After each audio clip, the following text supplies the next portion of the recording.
সোনা পাপ্পু মামলায় ইডির প্রথম চার্জশিট। এই চার্জশিটে সোনা পাপ্পুর বিরুদ্ধে কি কি অভিযোগ এনেছে কেন্দ্রীয় তদন্তকারী সংস্থা, বিশদে জানবো। আমাদের সঙ্গে রয়েছেন আমাদের প্রতিনিধি রিয়া মাঝি। রিয়া, এই চার্জশিটে কি অভিযোগ আনলো ইডি? দেখো, তোমায় জানিয়ে রাখবো যে সোনা পাপ্পুর ল্যান্ড গ্র্যাবিং এর যে মামলা, সেই মামলায় কিন্তু এই প্রথম চার্জশিট ছিল ইডি।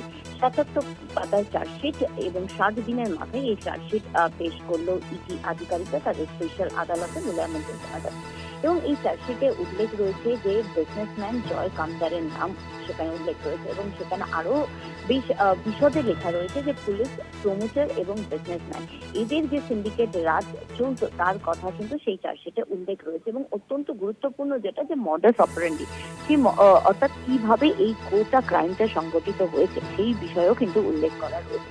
যেমনটা জানা যাচ্ছে যে কলকাতায় ফাঁকা বাড়ি বা জমি টার্গেট করা হতো এবং কিছু বাড়ি যেখানে শুধুমাত্র বয়স্ক মানুষরা থাকেন এবং কিছু জমি যেখানে যেখানে তাদের যে মালিক তারা নয় বাইরে থাকে, বা কিছু বাড়ি যেখানে এজেড মানুষরা থাকেন, তাদের ছেলেমেয়েরা বাইরে থাকে, এই ধরনের জমি বা বাড়িকে টার্গেট করা হতো।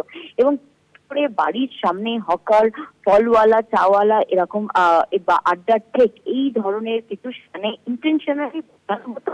এবং সেটা সেখানে স্বাভাবিকভাবেই যারা মালিকানায় রয়েছেন তারা সেখানে এবং সেই অবজেকশন জানানোর পর সেটা নিয়ে একটা চাওয়ার সৃষ্টি করে সেটা নিয়ে পুলিশি কমপ্লেন হতো এবং তারপরেই পুলিশি হ্যারাসমেন্ট, তারপরে কোর্ট কেস, এই সকল চক্করের মধ্যে কিন্তু ফাঁসানো হতো সেই বাড়ির মালিকগুলোকে।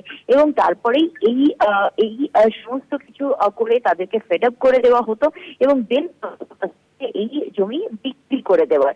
এবং অনেকে যেটা দেখা যেত যে বিরক্ত হয়ে তারা জমি বিক্রি করার পথে যেই রাজি হতো, সেই সময় তাদেরকে জয় কামদারের নেতৃত্বে যারা কাজ করতো তারা তাকে কথা বলতো তাদের সঙ্গে, এবং কথা বলে সেখানে তাদেরকে বলা হতো যে কম টাকায় বিক্রি করে দেওয়ার কথা।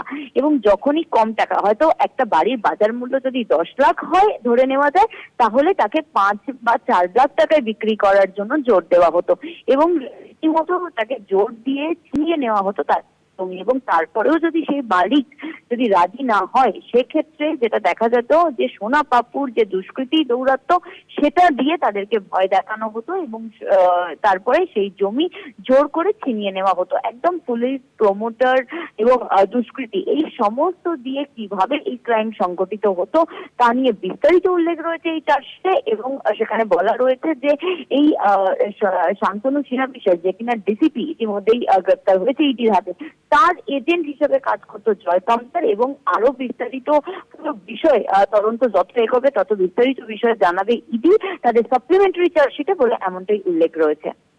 ধন্যবাদ। আমাদের সঙ্গে ছিলেন আমাদের প্রতিনিধি রিয়া মাঝি।